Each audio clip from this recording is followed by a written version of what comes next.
Hello, my beautiful friends. So we are coming up on another full moon, and I figured that I had not ever put up a phases of the moon video, so that is a really good time to do that.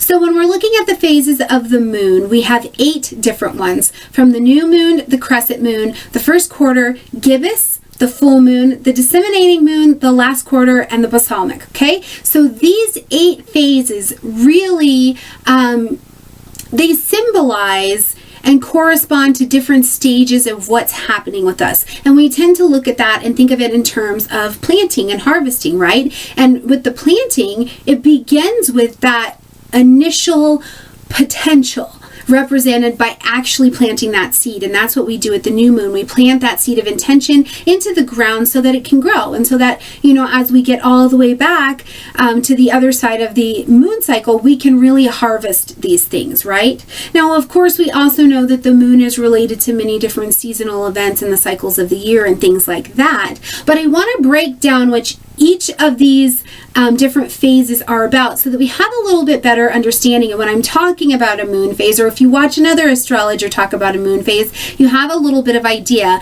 of each phase that we're talking about and what that means and how you can connect with it. Now, don't worry, I'm not going to hold you hostage and make you watch all 8 of them. I'm going to split these up so you can click down in the description box below and go to each section of the moon, because maybe you know about the new moon better than you know about the gibbous moon. But it's your choice. Set yourself free. Click wherever you'd like to learn or watch the whole video.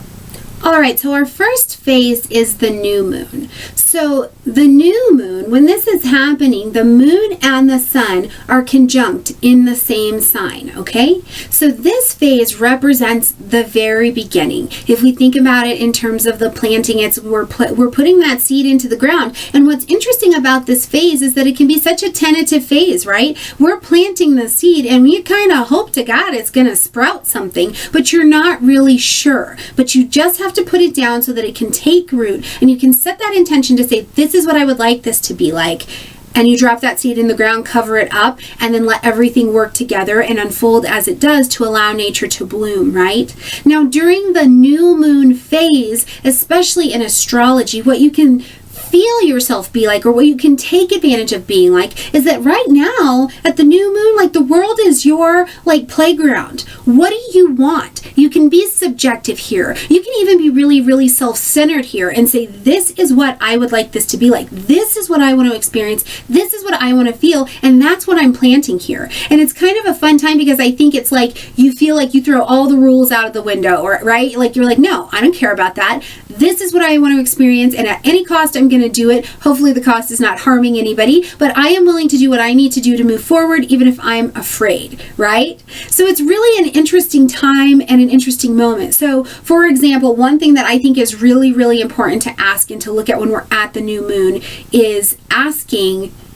and telling not only what you want to do, what you want this experience to be like, but also asking yourself and sending it out into the universe and into yourself the question of why it needs to be done, right? Like, why do you need to be willing to do this a different way? Or why do you need to be willing to be unafraid and go forward? Why do you need to do this the way that you're willing to do it in order to bring about these new results, right? Or to bring about this new manifestation. It's an absolutely fabulous time, and you will hear me and other people say over and over again, at the new moon, make sure you plant those seeds of intention, and that is exactly what you can use this new moon time for.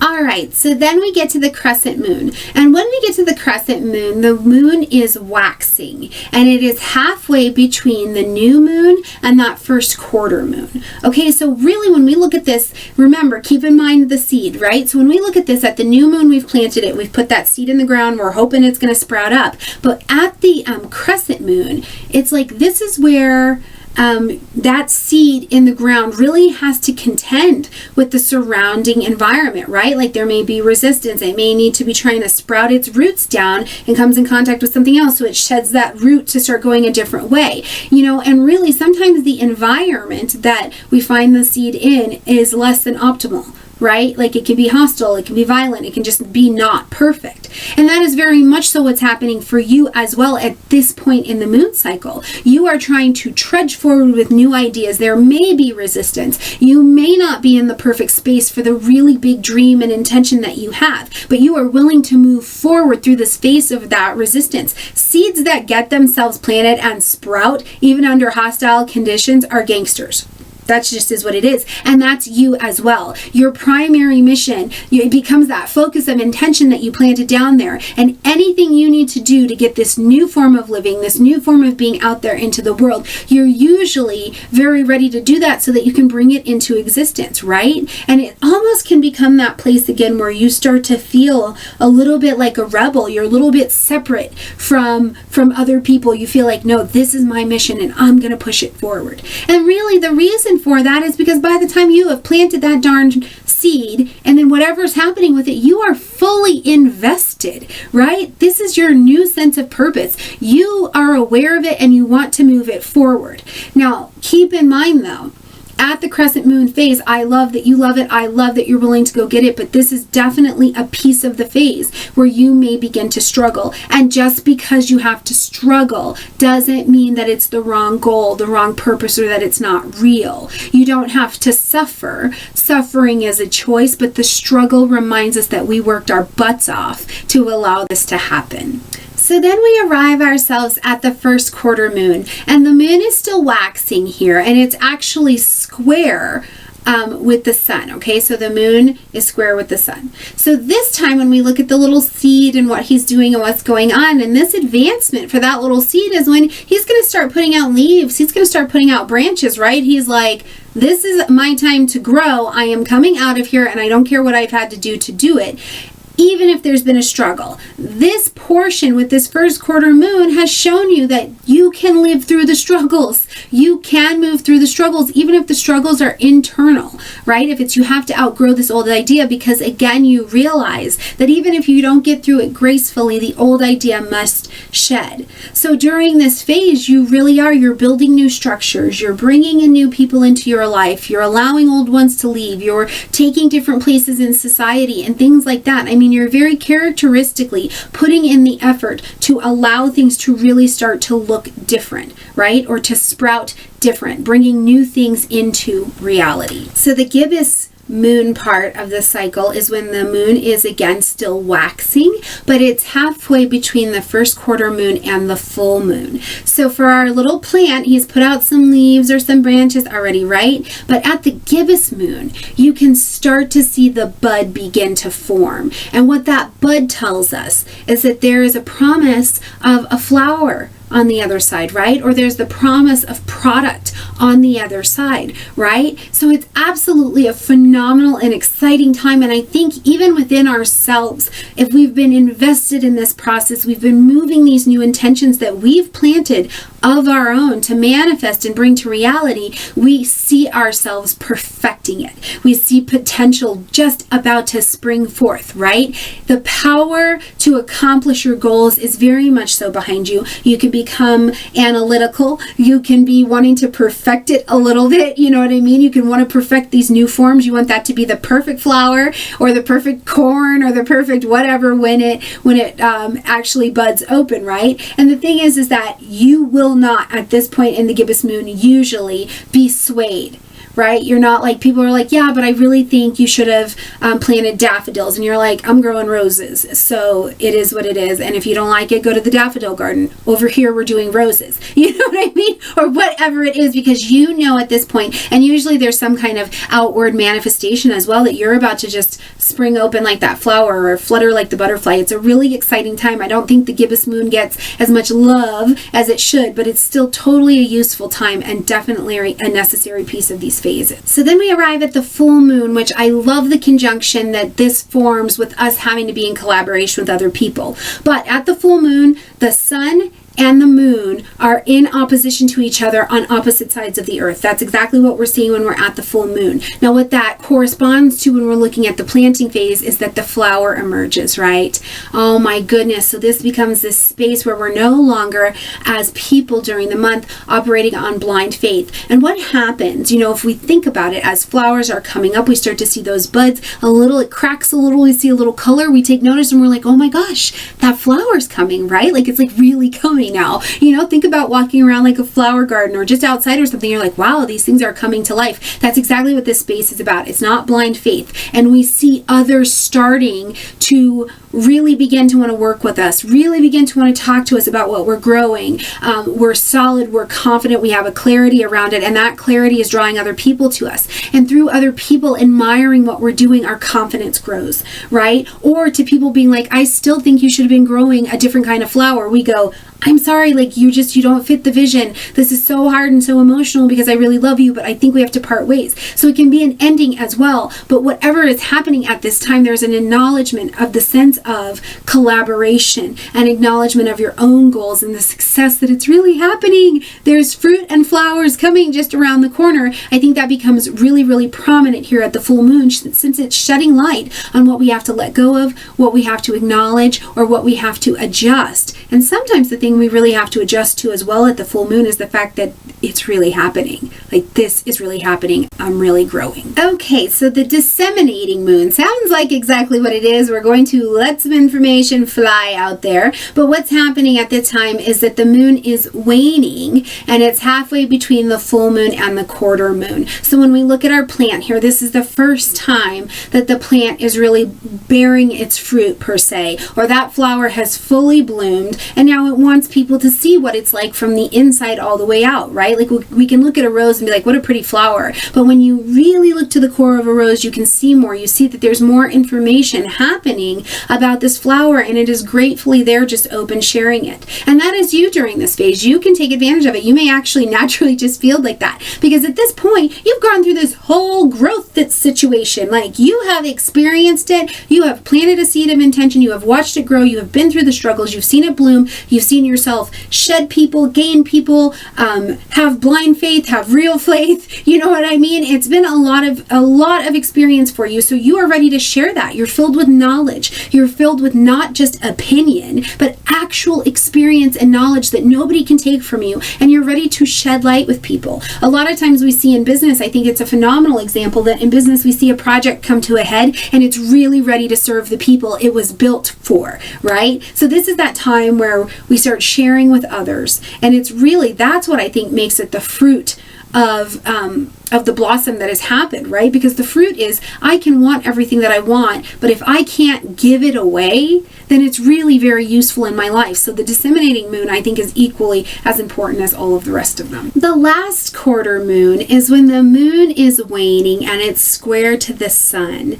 So in the planting cycle, this is when the fruits have been harvested, the flowers have been picked, just a full set of harvesting has happened. And then all of the other parts that we don't really harvest and do anything with, they start to wither, they get ready to die, they make their way back to the ground. The fruit itself or the flower itself gets itself ready to be for seeding, for replanting, right? It's part of the seasonal rotation of what happens. And so when we look at that in us as people and where we can really point this energy is that you become the example of tearing down that old structure and preparing for new, right?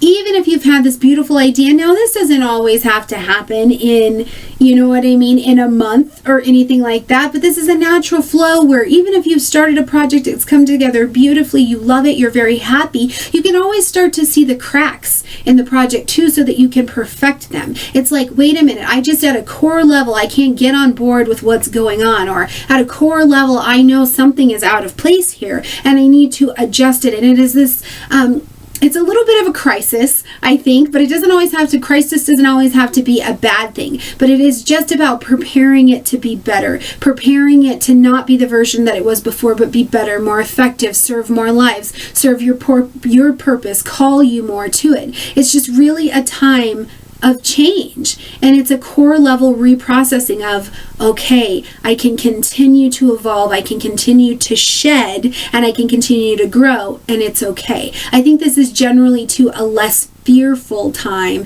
than we can be at the new moon, that's for sure. When we get to the balsamic moon, the moon is waning, and it's halfway between the last quarter moon and the new moon. So when we look at this in the planting cycle, what it looks like is that those seeds that were getting ready at this last moon phase, right? Now they're ready. They're ready for replanting. They're getting themselves to that place where it's like all of the wisdom and all of the energy and all of the genetic everything and just the goodness and the energy from that plant that was living and became all of these things and then got these next seeds ready. These new seeds hold that new vision, right? Like they hold the readiness for that next cycle. And the rest of the plant gets the chance to die away, but that energy is held in that seed.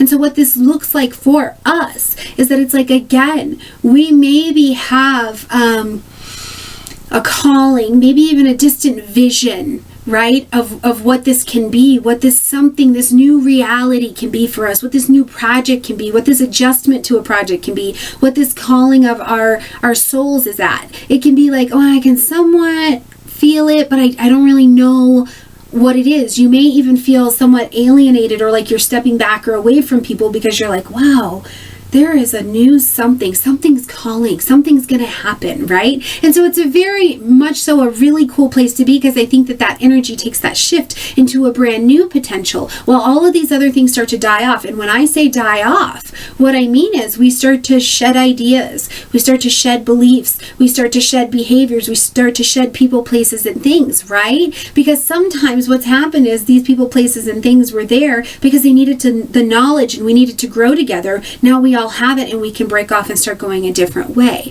But the thing is that very quickly here, as we move through this balsamic moon, you start to become slowly mission driven again. Even if you can't see that full road in front of you, you're getting ready. You're like, there's more, there's different, there's more magic, there's more whatever. And you're getting ready to, again, at the new moon, plant these new seeds of intention, plant these new seeds of magic, and see what's going to sprout up from them. I think that is a beautiful message to ourselves that evolution and growth and continuing spiritual growth is exactly what we're supposed to be doing. And that's right in time and in line with the energetic cycles that are set as part of our planet to help us. So it's a really beautiful last way, I think, to end the moon cycle. Okay, so I cannot move us forward talking about the moon cycles and things that happen with the moon without giving you some insight into a couple really important things, I think. So one of them is called, you'll see it has a V/C, and it's called the void of course moon. And for me, it really can be a powerful driver. Sometimes I don't make appointments, or I will block off time in my schedule if I know that we're having a void of course moon, because just decisions are not solid. Then it's like you can't land. There's all of these unexpected delays that it usually lasts less than a day, but it can just be so energetically messy because we're not solid on where we're going to be. And what's actually happening when we have a void of course moon is that it's actually when the moon, like, it just kind of wanders off. You know what I mean? It's like after the last major aspect to another planet, the moon is like, la, until she enters into the next sign, okay? Like, she's literally doing her own darn thing, so she's void, of course, because she's wandering. So it can just really be a time where things can be messy, things can just not be as clear. Sorry, doodles down there. Things cannot be solid. So that is a void of course moon when we're looking at it in terms of the cycles and as the moon is transitioning as well. Now, two other things that I want to tell you about, and I don't know if you know them, I'm pretty sure if you study astrology you have an idea of them, but one is the waxing and the waning and what that means. When the moon appears to be getting bigger every night, it's waxing, right? And when it appears to be getting smaller, it's waning. And that is what that means. So when you hear me say the moon is waxing between A, B, and C, if the moon is waning, la, la, la, la, la. But where I think this becomes particularly important in terms of energy and working with that is that for me, there are certain rituals that I only do at a waxing moon, right? Because I want that new beginning kind of energy. There are certain cycles or certain rituals that I only do at a waning moon because I want to be able to not only push it forward, but allow it to have potentially a new reality associated with it behind it, some change, a better vision of what it can be. So it's really the timing of bringing in and letting go. It's really kind of interesting. So I hope that you learned something in this video. I hope that you like it, comment, share, and subscribe. And more than anything, I hope that when you're listening to an astrology scope or you're listening to something out in the world, these terms are something you can breathe in and understand what is happening around you. I love you guys. Bye.